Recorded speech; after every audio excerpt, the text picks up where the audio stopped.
one of the questions people ask all the time is, what type of memory cards do I need? You know, you go to a store, there's millions of choices, you log online to an online retailer and you're looking, and there's just so many options because these cards are used in everything from consumer point and shoots all the way up to high-end video gear. So it's kind of confusing. Yeah, well, there's really two main types of memory cards that you're going to use for most DSLRs. There's some new ones on the horizon that have, that are coming out, but the two main ones that you're going to use are compact flash and SD memory cards. Right, and SD is just secure digital. Yep. And even within that, there's an extra flavor of SD called SDHC for high capacity. Right. And that's really sort of where you're going to go. Yeah, for SD cards, definitely want to go to the SDHC ones. Okay. Absolutely. Yeah, because that allows you to store more files. The previous ones had a much lower cap, and that's probably one of the reasons why compact flash was so popular early on, is because it had higher capacity. But then with SDHC, they sort of caught up. Right, and it's actually not uncommon these days that you might have cameras that have both, right? You know, Yeah. commonly people think of SD cards as being more consumerish, slower speed, not as durable, and I think that's probably pretty true.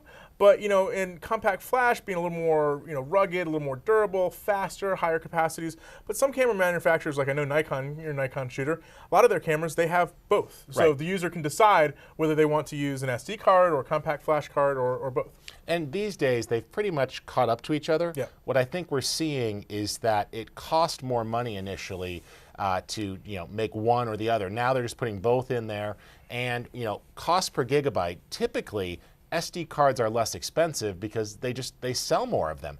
Because they're used in more devices than a CF card, usually you could find higher capacity SD cards at a lower cost. It's not to say one's better than the other, it's just you may have a choice or you may not based on your camera. Yeah, and that's I think the first major decision that you have to make when you're looking at we'll get to speed in just a second, but when you get to looking at whether you're going to go SD or compact flash, is this sort of like size or capacity versus speed argument, right? Yeah. My personal feeling is to always go, maybe it's because I'm just sort of centrist in my attitude here, is to go sort of the middle of the road. I don't necessarily need the biggest, fastest, beefiest card out there, but I obviously don't want the slowest card. Right. I find sort of going in that middle of the road kind of card, either SD or compact flash, is going to be fine. Because here's the one thing that we need to remember, is that when we're shooting video on these DSLR cameras, the bandwidth requirements aren't nearly as great as they are when we're, say, shooting burst mode, taking raw photos. Well, let's put that into play here for a second. I think there's a sliding scale that people need to understand.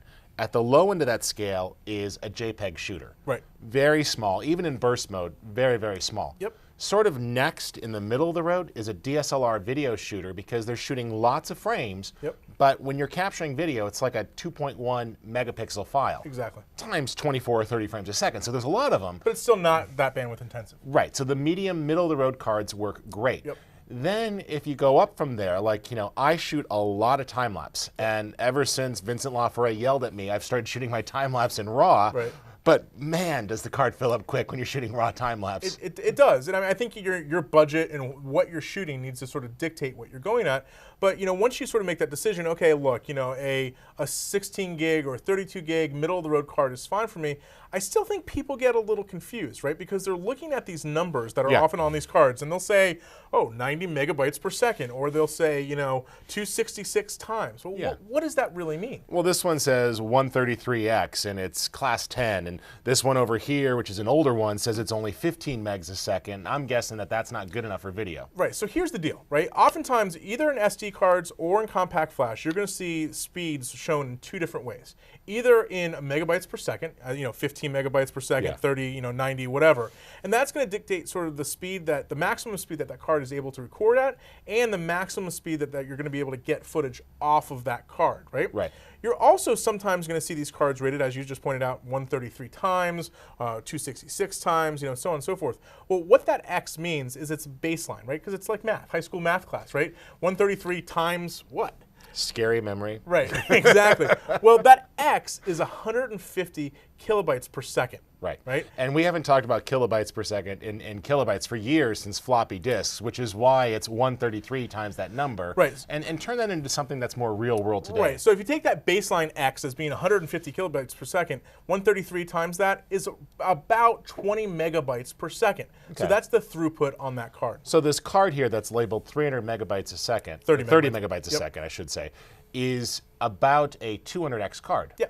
And why it gets confusing is I've got cards here from different manufacturers, and this one says Ultra, and this one says Ultra, but it's a different speed. Well, this one says Extreme. There's two parts of it, right? You have to sort of the marketing part of it, and The then marketing sort of, part is usually BS. right, and then the real world speed. So you're going to see this real world speed in two ways, right? Either in megabytes per second or in that 133, 266, whatever time speed. The only thing you need to remember is that that X is 150 kilobytes per second. So I think a good baseline to remember then is that 133X is sort of the safe entry level for shooting video. That's going to give you 20 megabytes a second, which is going to be fine for shooting DSLR video. It's going to be great for shooting raw photos, maybe not raw burst mode. You won't get the same throughput.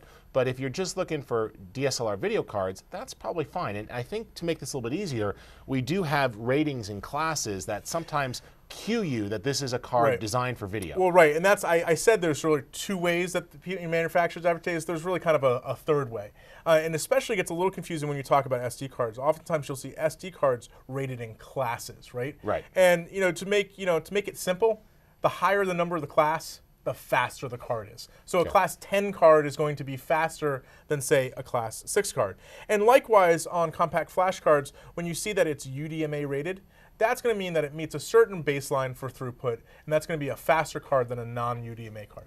But not all SDHC cards are the same because they'll be different classes, and not all UDMA cards are the same speed either. So that's sort of a threshold. It has to cross that line. Like you could see an SDHC card and go, oh, that's fast enough for video, but it's a class 4 card, and it may not be fast enough for video. Right, and you got to test. And the last thing I'll say about that, besides just sort of testing ones, is I've found, and I'm not trying to plug a specific brand or anything like that, but I found that the major players generally are pretty true to what they advertise in their speed.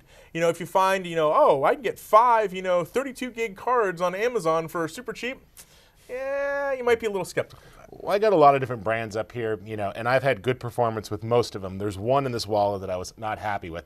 I think a good clue is if you're looking online and you're looking at the reviews that people are posting, trust those. Photographers and video pros tend to want to look out for each other and share good news and bad news. So, I took a gamble. I needed a 600X card for shooting time-lapse, and I wanted that extra speed because I was going to do a whole bunch of raw time-lapse and I was going to be on the road. Sure. So I bought, a cheaper card and I bought a more expensive card, and I was able to get a 32 gig card for the same price as a 16 gig card from another manufacturer. Well, that 32 gig card failed multiple times while shooting in burst mode and time lapse. I'd come back and the camera was blinking from a card error. Right, I'm like, right. oh, That's you mean you want 600X all the time, not some of the time. Right, oh, well, right. we never said it did that. So you got to look at reviews and performance. And I think the other thing that is difficult for people to wrap their head around is that cost versus size argument. You want to make sure that as you do that, that you're not getting cards that are too expensive. And I think, you can just take the capacity divided by the cost and get the cost per gig, and that helps you look at that a little bit. Absolutely. Yeah, so pretty straightforward. Now, we're going to specifically explore the workflows of shooting video versus photos next, but just to recap, when you're out there shopping for memory cards, these days, not a big difference between CF and SD cards. It's going to vary by manufacturer. Make sure you look for those class ratings, SDHC class 10 on up for SD cards, UDMA ratings for video cards, and then sort of a 133X as the bottom line cap of where you're going to go for a video rated card. If you can go a little bit faster, you'll be happier with it for both video and still work. And anything else you want to add, Rob? No, I think that about covers it, Rich. All right, so there you have it. Hopefully you can shop a little bit smarter when you're out there looking for memory cards.